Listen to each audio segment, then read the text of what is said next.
من الشیطان الرجیم بسم اللہ الرحمن الرحیم وجاہدوا فی اللہ حق جہادہ صدق اللہ العلی العظیم۔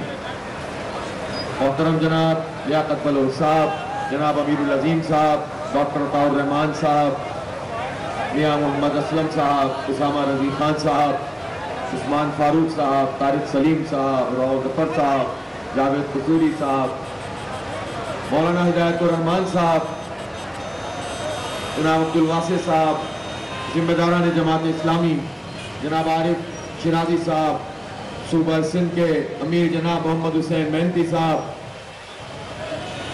اور میرے بہت ہی عزیز نوجوانوں، میرے بہت قابل احترام بزرگوں، دور تک پیچھے بھی اور سامنے بھی موجود اس تاریخی دھرنے کے میرے شریک دوستوں، السلام علیکم ورحمۃ اللہ وبرکاتہ۔ صبح سے بلکہ کل سے ہی آپ لوگ لگے ہوئے ہیں، سفر میں ہیں، کبھی گھروں پہ چھاپے پڑ رہے ہیں، کبھی گرفتاریاں ہو رہی ہیں، راستوں میں رکاوٹیں کھڑی کی گئی ہیں، دفتروں پہ چھاپے پڑے ہیں، اور پھر بھی آپ نکل کر رواں دواں ہوئے ہیں، اور جب اسلام آباد پہنچے ہیں تو کنٹینروں سے اسلام آباد بند تھا، پھر آپ کنٹینر ہٹا ہٹا کے رکاوٹیں توڑ کے آگے بڑھ رہے ہیں۔ پھر سب سے بڑی بات یہ ہے کہ منظم ہے، نظم و ضبط کے ساتھ اپنے امیر کے اطاعت کرتے ہوئے آگے بڑھ رہے ہیں، اور اب اس رات کے اس پہر آپ یہاں مری روڈ پر موجود ہیں، تو کیا تھک گئے ہیں؟ تھکے تو نہیں ہیں؟ تو بس جب آپ نہیں تھکے ہوئے تو میں بھی نہیں تھکا ہوا، یہ سب بھی نہیں تھکے ہوئے، پورے جذبے سے انشاءاللہ موجود رہیں گے۔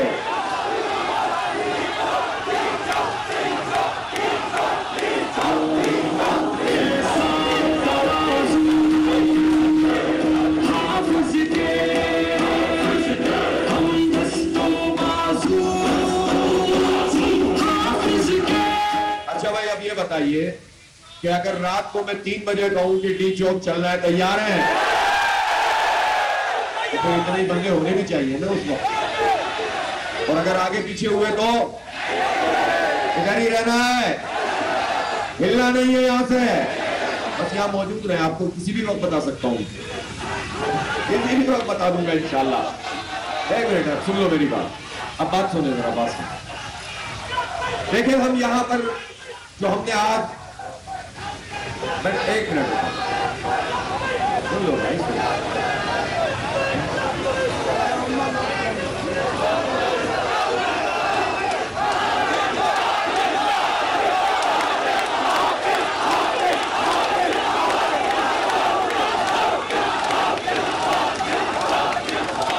اب میری بات سن لیں، اب نعرہ کوئی نہیں لگائے گا، ٹھیک ہے؟ ہم نے دھرنا اس لیے دیا ہے کہ اس وقت پاکستان کی جو صورتحال ہے، اب پانی بہت سروں سے اوپر گزر چکا ہے، آ رہا ہے، اور کہتے ہیں نا پلوں کے اوپر سے گزر گیا ہے، پلوں کے نیچے سے گزر گیا ہے۔ مسئلہ یہ ہے کہ تنخواہ دار آدمی برباد کر دیا گیا ہے، غریب آدمی کے تو انہوں نے پہلے ہی فارغ کر دیا ہے، مڈل کلاس لوگ اپنی سروائیول کی جنگ لڑتے ہیں، بالکل آخری ہچکیاں لے رہے ہیں، اور اب تو صورتحال یہ ہو گئی ہے کہ ان بجلی کے بلوں نے، ان بموں نے، جو صنعت کار ہیں، جو تاجر ہیں، جن کے پاس بہت سرمایہ ہے، وہ بھی اپنی ملیں بند کرنے پر مجبور ہو گئے ہیں۔ جب ایک صنعت بند ہوتی ہے تو ہزاروں لوگوں کا روزگار ختم ہوتا ہے، لیکن اس حکومت کے کام پر جھونی رہ گئی، اور یہ مسلسل یہ کہہ کر کے IMF ہم سے کہتا ہے کہ بجلی کی قیمت بڑھاؤ، گیس کی قیمت بڑھاؤ، پیٹرول کی قیمت بڑھاؤ۔ یہ صورتحال ہو گئی ہے کہ اب جینا دوبھر ہو گیا ہے۔ ایسی صورتحال میں اب چند راستے ہیں لوگوں کے لیے۔ ایک راستہ وہ ہے کہ لوگ آپس میں لڑنے لگے۔ کل آپ نے گجرانوالہ کا واقعہ دیکھا، جس میں ایک بھائی نے بجلی کے بل کی وجہ سے اپنے چھوٹے بھائی کو قتل کر دیا، اتنا کڑی جرم کر دیا۔ لیکن حالات کا سنگینی کا اندازہ کریں کہ لوگ کہاں تک پہنچ گئے، اور اسی طرح سے یہ جھگڑے اب ہر گھر میں شروع ہو جائیں گے تو لوگ کہاں جائیں گے؟ پھر لوگ اپنی بیویاں زیور بیچتی ہیں، اپنے گھر کی چیزیں بیچ رہے ہیں، میں بہت سارے لوگوں کو جانتا ہوں کہ اپنے گھر کی چیزیں بیچ کر لوگ یہ بجلی کے اور گیس کے بل ادا کر رہے ہیں، لیکن اب وہ چیزیں بھی ختم ہوتی جا رہی ہیں۔ آپ بتائیں کہ یہ لوگ بل کہاں سے ادا کریں گے اور لوگوں کے ساتھ یہ سلوک یہ کیا کر رہے ہیں؟ اس وقت عملی صورتحال یہ ہے کہ تقریباً ہر کیٹیگری کے جو کرائے کے مکان ہیں، کرایہ کم ہے اور بجلی کا بل زیادہ ہے۔ میں صحیح کہہ رہا ہوں یا غلط کہہ رہا ہوں بتا مجھے۔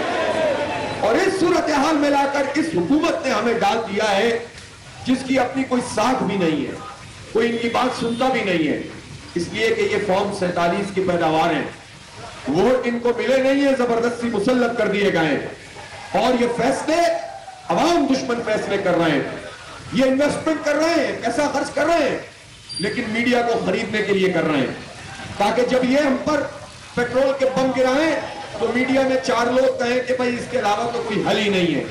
یہ کیا کریں، مجبور ہے، یہ کوئی مجبور نہیں ہے۔ یہ بتاؤ کہ تم نے اپنے انتظامی اخراجات میں 25% اضافہ کیوں کیا ہے جب حالات یہ ہیں؟ یہ بتاؤ کہ تم اپنی مراحت چھوڑنے کے لیے کیوں تیار نہیں ہو؟ تم پیٹرول فری استعمال کرو، ایک مخصوص طبقہ ہے افسران کا، فوج میں بھی ہیں، بیوروکریسی میں بھی ہیں، سیاستدانوں میں بھی ہیں، اور اسی طرح سے ججز میں بھی ہیں، ان کی بجلی فری، ان کی گیس فری، ان کا پیٹرول فری، ان کی گاڑی فری، ان کی رہائش فری، اور مصیبت کس پہ ڈال رہے ہو؟ غریب کے اوپر، مڈل کلاس پر، اور ہم یہ بجلی کے بل ادا کرتے ہیں۔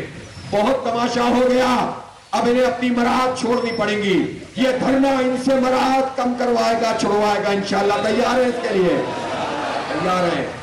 دوسری بات یہ ہے، اب تو پورا پاکستان بول رہا ہے، بچے کو بات سمجھ میں آ گئی ہے کہ یہ جو انڈیپینڈنٹ پاور پروڈکشن کی کمپنیاں پروڈیوسرز ہیں، یہ آئی پی پیز کیا بلا ہیں؟ ان کا نام سنتے تھے سمجھ میں نہیں آتا تھا، ہم نے مسلسل لوگوں کو بریف کیا، سمجھایا اور بتایا کہ یہ جو 100 سے اوپر کمپنیاں ہیں، ان میں سے 80% کمپنیز وہ ہیں کہ جو پاکستان کے لوگوں پر مشتمل ہے۔ یہ جھوٹ بولتے رہے کہ چونکہ بیرونی کمپنیاں اس لیے ہم ان سے ری نیگوشیٹ نہیں کر سکتے، ان کو بند نہیں کر سکتے۔ اب یہ جو کمپنیاں ہیں جن میں حکومت میں شامل لوگوں کے خاص لوگوں کی کئی کمپنیاں ہیں، آج تو میں نام نہیں لے رہا، ہو سکتا ہے کہ میں کل ایک کمپنی اور اس کے مالک کا نام بھی لے کر آپ کو سناؤں، تاکہ لوگوں کو ایک مرتبہ پھر اچھی طرح پتہ چل جائے کہ یہ لوگ ہمارے ساتھ کیا سلوک کر رہے ہیں۔ اور بدقسمتی کی بات یہ ہے کہ یہ جو خاندان ہے، یہ چند جو صنعتکار نام نہاد ہیں، یہ نون لیگ میں بھی، یہ پیپلز پارٹی میں بھی، یہ پی ٹی آئی میں بھی، اور ان سب میں رہتے ہوئے انہوں نے ہزاروں ارب روپے پاکستان کی خون پسینے کی لوگوں کی کمائی جو ہے نچوڑ کر انہوں نے جو ہے وہ ہم سے لے لی ہے، کھا لی ہے، اور سب حکومتوں نے ان کو فیسیلیٹیٹ کیا، ان کی سہولت کاری کی۔ ایک کمپنی ایسی ہے آئی پی پی جس کا یونٹ کتنے کا پڑتا ہوگا؟ 750 ارب روپے کا یونٹ پڑتا ہے، اور 750 ارب روپے کا یونٹ وہ چارج کرتے ہیں، اور جو یہ خرچہ ہے یہ آپ اور میں اپنے بلوں میں ادا کرتے ہیں۔ ایک کا 150 روپے پڑتا ہے، ایک کا 300 روپے پڑتا ہے، ایک کو 28 ارب روپے کی پیمنٹ سال میں ہوئی اور اس نے 1 میگا واٹ بھی بجلی نہیں بنائی، ایک کو جو ہے 50 میگا واٹ، اس نے جو ہے وہ 50 میگا واٹ کا اگر پلانٹ ہے تو 10% کیپیسٹی پہ چل رہا ہے، باقی کے پیسے ہم ادا کر رہے ہیں۔ تو بھائی یہ سارے پیسے ہم کیوں ادا کریں؟ ہم ادا نہیں کریں گے، اب انشاءاللہ ہمیں ریلیف دینا پڑے گا، ہمارے بل کم کرنے پڑیں گے، پیٹرول کی لیوی ختم کرنی پڑے گی، اور یہ اب دھندا آئی پی پیز کا نہیں چلے گا انشاءاللہ تعالی۔ آپ اس کے لیے تیار ہیں؟ میں حکومت سے یہ کہنا چاہتا ہوں کہ یہ کون سی مجبوریاں ہیں جو ہمیں نہیں پتہ چلتی، آپ کو پتہ چل جاتی ہیں، اور آپ یہ کہتے ہیں کہ ان مجبوریوں کی بنیاد پر ہم ان سے نیگوشیٹ نہیں کر سکتے۔ دنیا بھر میں یہ نیگوشیشن ہوتی ہیں، کچھ کمپنیاں ایسی ضرور ہوں گی کہ جو اپنی پروڈکشن پوری کر رہی ہیں اور ان کی لاگت بھی مناسب ہے، پھر بھی انہوں نے سینکڑوں ہزاروں ارب روپے کما لیے، ری نیگوشیٹ کرو۔ بہت سی کمپنیاں ایسی ہیں کہ جنہوں نے جتنی لاگت تھی اس سے 10 گنا زیادہ پیسے ہم سے نچوڑ لیے ہیں. جتنی لاگت کا پلان تھا اس سے 10 گنا زیادہ پیسے وصول کر لیے، اور پھر بھی تم ان سے معاہدے کو آگے بڑھا رہے ہو.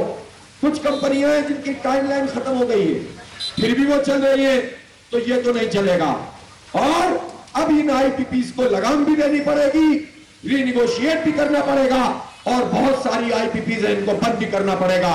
یہ بالکل ہمارا حتمی طور پر مطالبہ ہے، اس کے بغیر ہم یہاں سے نہیں ہلیں گے انشاءاللہ تعالی. بیٹھ گئے یہاں پر آ کر.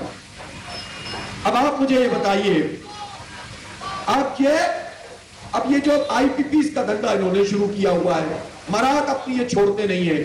تنخواہ دار لوگوں نے 375 ارب روپے انکم ٹیکس کی مد میں جمع کرائے، پرائیویٹ اور گورنمنٹ سیکٹر میں. کتنے جمع کرائے؟ یاد کر لیں یہ باتیں سب. 375 ارب روپے ایک سال میں تنخواہ دار طبقے نے انکم ٹیکس کی مد میں جمع کرائے. اور وہ جاگیردار جن کی زمینیں 100 ایکڑ سے زیادہ ہیں، 1000 ایکڑ سے زیادہ ہیں، انہوں نے کتنے کرائے ہوں گے آپ کے خیال میں؟ 3000 ارب روپے جمع کرا دیے ہوں گے. کتنے کرائے ہوں گے؟ 5 ارب روپے بھی جمع نہیں کرائے.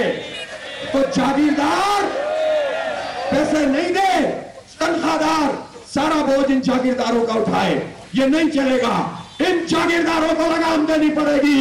ان پہ ٹیکس لگاؤ، ہم سے ٹیکس ہٹاؤ. جاگیرداروں پہ ٹیکس لگاؤ، عوام سے ٹیکس ہٹاؤ. ہمارے بجلی کے بلوں سے ٹیکس ہٹاؤ، ہمارے بجلی کے بلوں سے ٹیکس ہٹاؤ. یہ کیا مذاق ہے؟ 36 طرح کے ٹیکس ایک بل میں لگا کے بھیج دیتے ہو. یونٹ کی قیمت بھی بڑھاتے جا رہے ہو، ٹیکس بھی اس کے اوپر لگاتے جا رہے ہو. یہ دھندا نہیں چلے گا. اس لیے ہمارا بہت سیدھا مطالبہ ہے. یہاں پر ہم اپنی ذات کے لیے نہیں آئے. مجھے کچھ نہیں چاہیے، انہیں کچھ نہیں چاہیے، ہماری پارٹی کو کچھ نہیں چاہیے. میرے ملک کے 25 کروڑ لوگوں کو انصاف دو اور حق دو، اور ان کے اوپر سے یہ ظلم کا جو ٹیکس کا نظام ہے یہ ختم کرو. یہ سلیب ختم کرو تنخواہ دار کا. یہ جو انہوں نے ابھی لگا دیا ہے، اس کے نتیجے میں جو پروفیشنل لوگ ہیں، جو پڑھے لکھے لوگ ہیں، جو ڈاکٹرز ہیں، انجینئرز ہیں، جو چارٹرڈ اکاؤنٹنٹس ہیں، جو آئی ٹی اسپیشلسٹ ہیں، یہ سارے لوگ ایک ایک کر کے پاکستان سے رخصت ہو رہے ہیں یہاں کے حالات کی وجہ سے. اور پھر بھی اگر کوئی یہاں پر موجود ہے تو تم ان کی تنخواہوں سے جب ڈائریکٹ 35% ٹیکس لے لو گے اور پھر اس کے بعد ڈائریکٹ ٹیکس وصول کرو گے تو ایک پروفیسر تنخواہ جتنی بھی ہوگی آدھے سے زیادہ وہ ٹیکس 55% جب وہ ٹیکس دے گا تو وہ کیا اپنے بچوں کی تعلیم کا خیال کرے گا؟ کیا اپنا خرچہ چلائے گا؟ بات یہ ہے کہ اس ملک میں جو تعلیمی نظام ہے، یہ بات اچھی طرح سے یاد کر لو، سمجھ لو، اور اس شعور کو پاکستان کے بچے تک پہنچا دو کہ تعلیم، مفت تعلیم اور معیاری تعلیم پاکستان کے ہر بچے کا حق ہے، چاہے وہ غریب ہو یا مڈل کلاس ہو یا امیر ہو. جب یہ ریاست اور حکومت ہم سے ٹیکس لیتی ہے تو اسے ہمارے بچوں کو تعلیم معیاری دینی ہوگی اور فری دینی ہوگی. انہوں نے، ظالموں نے ہمارے ذہنوں میں یہ بات بٹھا دی کہ جتنے پیسے ڈالو گے اتنی اچھی تعلیم ملے گی. حکومت کا کام تعلیم دینا نہیں ہے. حکومت کے اسکول وہ تو ہوں گے بالکل کچرا، اور جو پرائیویٹ اسکول ہوں گے وہ ہوں گے بہت معیاری. اور کتنے پرائیویٹ اسکول؟ 94% پرائیویٹ اسکول وہ ہیں جب فیس وہ لیتے ہیں تو اپنا خرچہ پورا نہیں کر پاتے، جس کی وجہ سے اساتذہ ٹھیک نہیں رکھتے. معیاری تعلیم ان پرائیویٹ اسکولوں میں بھی نہیں ہوتی. چند پرائیویٹ اسکول ہیں وہ تنخواہ جب بہت زیادہ فیس لیتے ہیں تو اس کے نتیجے میں پھر کچھ اچھی تعلیم ملتی ہے. اب کچھ پرائیویٹ لوگوں وہ مجبور ہیں، وہ کیا کریں؟ لیکن حکومت نے کیا نظام بنایا ہے؟ یہ حکومت کا کام تھا. اور پاکستان میں ایسا ہوتا تھا کہ جب امیر اور غریب کا بچہ ایک ساتھ سرکاری اسکول میں پڑھتا تھا، ایک جیسا معیار ہوتا تھا، ایک جیسی اپورچونٹی ہوتی تھی. غریب کا بچہ کبھی آگے نکل جاتا تھا، کبھی مڈل کلاس آگے نکل جاتا تھا. اب تو انہوں نے فارغ کر کے رکھ دیا ہے کہ تعلیم، معیاری تعلیم، ایک نظام، ایک زبان، ایک نصاب، ایک نظام، طبقاتی نظام نہیں. یہ ہمارے پاکستان کے 25 کروڑ لوگوں کا حق ہے ہر خاندان کا حق ہے، اس کو خیرات سمجھ کے ہمیں مت دو، ہمیں معیاری تعلیم دو۔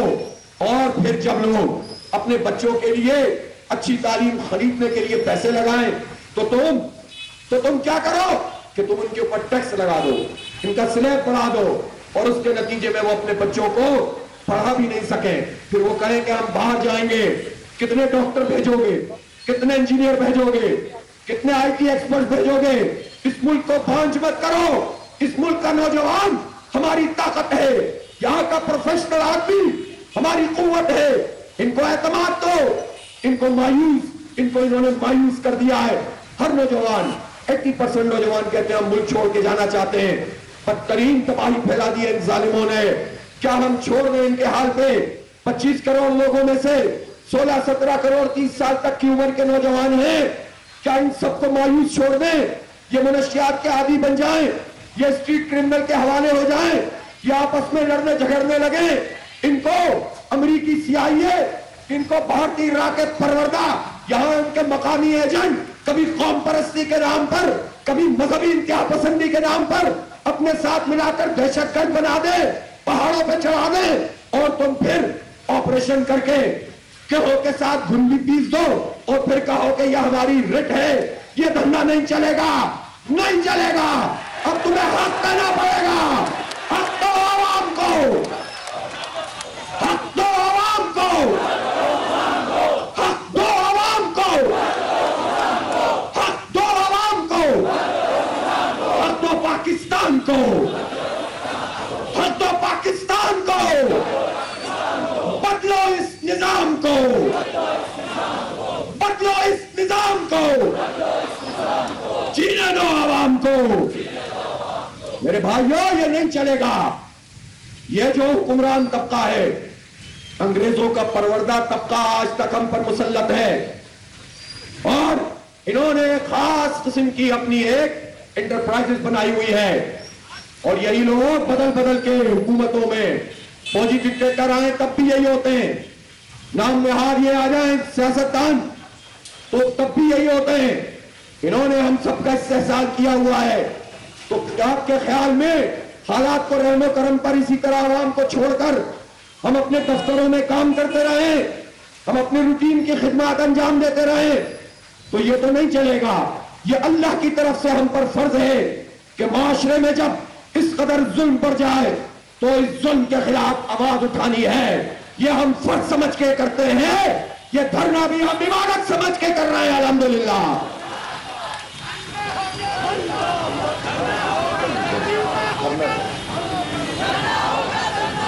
اس لیے اب پانی بہت سر سے اونچا ہو گیا ہے، اب حالات کو ان کے رحم و کرم پہ نہیں چھوڑ سکتے۔ جماعت اسلامی 25 کروڑ لوگوں کی ترجمانی کر رہی ہے۔ مجھے بتائیں، یہ جو ایشوز ہیں ہمارے، اس پر کوئی بات کر رہا ہے؟ کسی پارٹی کی طرف سے آواز آتی ہے؟ جماعت اسلامی یہ کام کر رہی ہے۔ اور دیکھیں، ابھی تو کوئی انتخاب بھی سامنے نہیں ہے، ورنہ لوگ کہتے ہیں کہ انتخابات سے پہلے لوگ یہ کام کرتے ہیں۔ ویسے میں آپ کو ایک بات بتا دوں کہ بعض لوگوں نے یہ کہنا شروع کر دیا ہے کہ ری الیکشن ہونا چاہیے۔ اب میں ان سے یہ پوچھنا چاہتا ہوں کہ کیوں ہونا چاہیے؟ ایسے ہی جملہ مترجہ کہتے ہیں جو درمیان میں آ جاتا ہے۔ کیوں ہونا چاہیے؟ جب آپ کے پاس فارم 45 موجود ہے، اور جس پارٹی یعنی PTI کے لوگ زیادہ تر فارم 45 والے ہیں، اور فارم 47 والوں کی حکومت بن گئی، تو اگر PTI کا ہی کوئی رہنما یہ کہے کہ فارم 45 کے بجائے ری الیکشن ہو، تو آپ سمجھ لیں کہ دال میں کالا نہیں بلکہ ہو سکتا ہے دال پوری ہی کالی ہو، اور ملک کو ایک اور دھنے میں ڈالنا اس طرح سے تاکہ دوبارہ نیگوشیٹ کریں۔ پھر پارٹی ایک طرف رہ جائے گی اور پارٹی کے جو رہنما ہیں وہ ڈیل کریں گے، اور ایک مرتبہ پھر دھندا ہوگا۔ اور بعض ایسی پارٹیاں بھی ہیں جن کا مسئلہ یہ نہیں ہے کہ دھاندلی ہوئی، وہ تو ویسے ہی کہہ رہے دھاندلی ہوئی، اصل میں ان کا مسئلہ یہ کہ اس دھاندلی میں ان کو شیئر کیوں نہیں ملا، اور ان کو کیوں نہیں جتایا، ان کو فارم 47 پہ مسلط کیوں نہیں کیا، ان سے وعدہ پورا کیوں نہیں کیا۔ تو یہ لوگ اگر پاکستان میں ایک الیکشن کا غیر ضروری دھندا شروع کریں گے تو اس کا مطلب یہ ہے کہ پھر یہ سب ملے ہوئے ہیں اور ایک نئی مصیبت میں آپ کو گرفتار کریں گے. سیدھی سیدھی بات ہے, ایک لیگل ڈاکومنٹ موجود ہے, اس کے مطابق حکومت بناؤ, اس کے مطابق فیصلے کرو, جوڈیشل جو کمیشن ہے وہ قائم کر دیا جائے. لہذا جماعت اسلامی تو واضح طور پر کہتی ہے پاکستان کو ری الیکشن کی ضرورت نہیں ہے. جو صحیح عوام کا فیصلہ تھا اس کے مطابق نمائندوں کو کامیاب کیا جائے اور اس کی حکومت بنائی جائے, اس کی ضرورت ہے. اور جو بھی ری الیکشن کی بات کر رہا ہے وہ کسی کا ایجنٹ تو ہو سکتا ہے, کسی کا ایجنٹ تو ہو سکتا ہے, نہ وہ اپنی پارٹی سے وفادار ہے نہ ملک سے وفادار ہے. اس لیے اب یہ بات یہاں رہ گئی. ہم تو بات کر رہے تھے کہ عوام کے حق کے لیے ہم نکلے ہیں اور دین کا فریضہ سمجھ کے نکلے ہیں. کوئی یہ سمجھے یہ سیاست ہے تو یہی سیاست عبادت ہے. یہ اسلامی تحریک ہے جماعت اسلامی, یہ دین کا کانسیپٹ وہ نہیں رکھتی کہ عبادت کرنی ہے تو رہبانیت اختیار کر لو اور سیاست کرنی ہے تو دنیا دار بن جاؤ. دیکھیں ہم وہ سیاست کرتے ہیں کہ جب کوئی کمٹمنٹ کرتے ہیں تو پوری کرتے ہیں. الحمدللہ ہم نے طے کیا تھا کہ ہم بدعملی نہیں ہونے دیں گے, ہم اپنے پولیس والوں کو بھی نہیں پٹنے دیں گے اور اپنے کارکن کو بھی نہیں پٹنے دیں گے. اور انہوں نے پھر بھی ہمارے کارکنوں کو گرفتار کیا, پھر بھی انہوں نے ہمارے راستے میں رکاوٹ ڈالی. الحمدللہ لوگوں نے ساری رکاوٹیں تو ہٹائیں لیکن ہم تصادم سے بچے. ہمارے لیے کیا مشکل تھا, ابھی بھی ہمارے کچھ لوگ تو چلے گئے تھے ڈی چو, بار بار بلانا پڑتا ہے کہ بھائی جب طے کریں گے تو سب جائیں گے, اکیلے اکیلے کیوں جا رہے ہو, کہ 200 لوگوں کے جانے سے کیا ہوتا ہے, جب جائیں گے تو سب جائیں گے انشاءاللہ, اور وہ بھی ہم اعلان کر سکتے ہیں. لیکن ہم یہ آرام سے جا سکتے تھے, ہم نے کہا نہیں, جب ہم نے یہ طے کیا ہے کہ تصادم کے ذریعے نہیں جائیں گے تو پھر ہم یہاں پر آ کر بیٹھ گئے. اب حکومت کے اوپر ہے کہ وہ اگر ہمارا راستہ روکیں گے.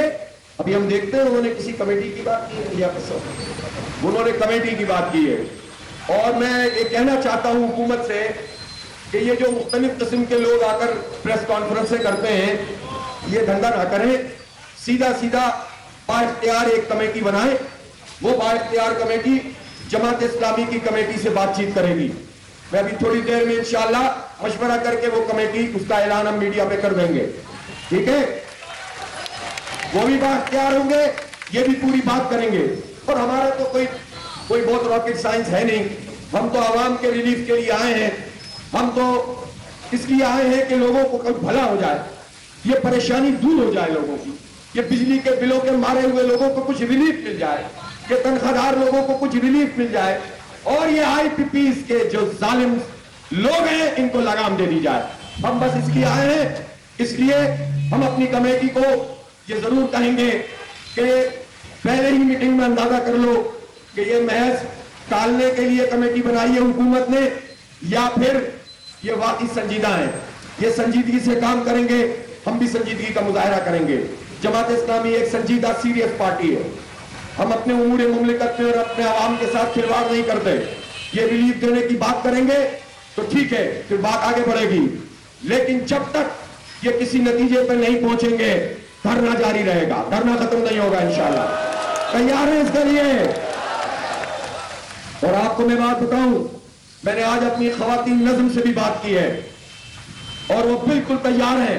اگر ہم انہیں کل کہیں گے کہ خواتین کا جلسہ عام اس مری روڈ پہ ہو رہا ہے تو وہ کل ہزاروں کی تعداد میں اپنی مائیں بہنیں یہاں پر آ جائیں گے انشاءاللہ تعالی.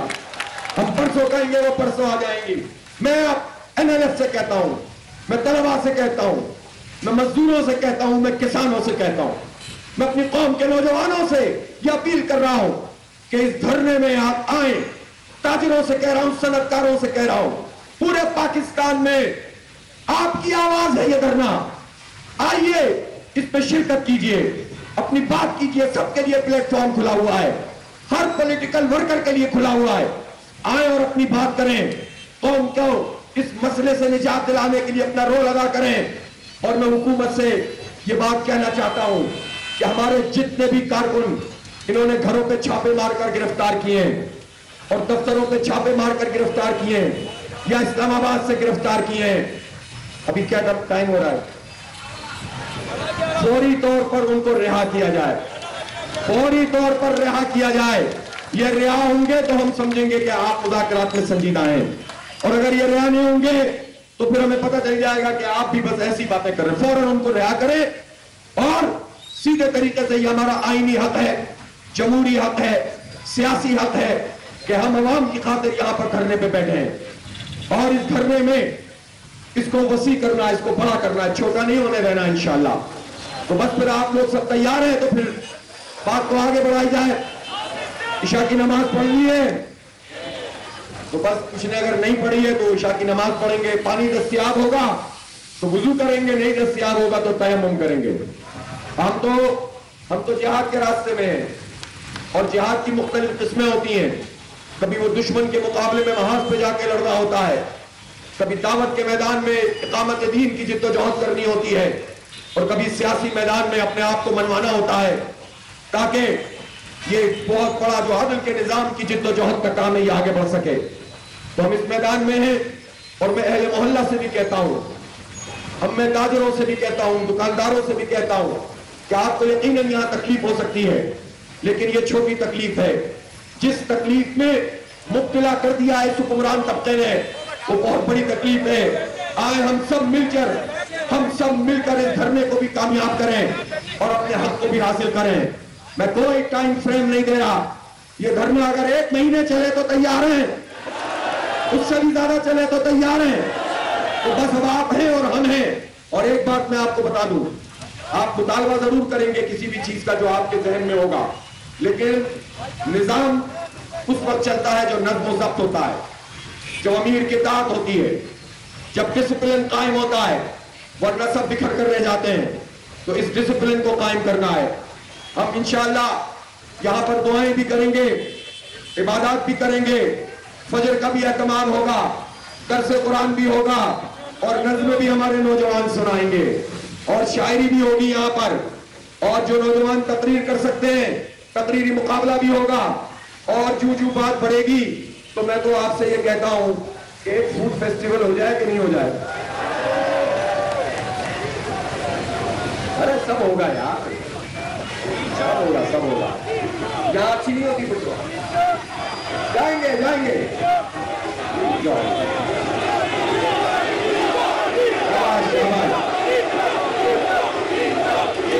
اتنی زور سے بولے کہ پوری انتظامیہ کو پتہ چل جائے کہ آپ کہاں جانا چاہتے ہیں.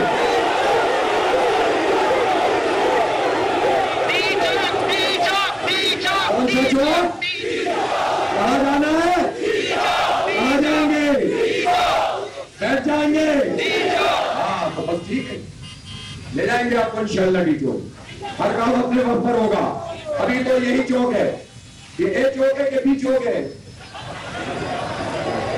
یہ مری روڈ ہے.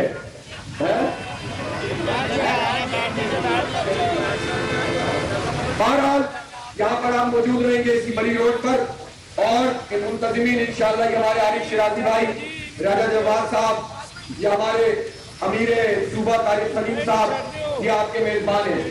اور آپ ہر کوئی ایثار کا مظاہرہ کریں.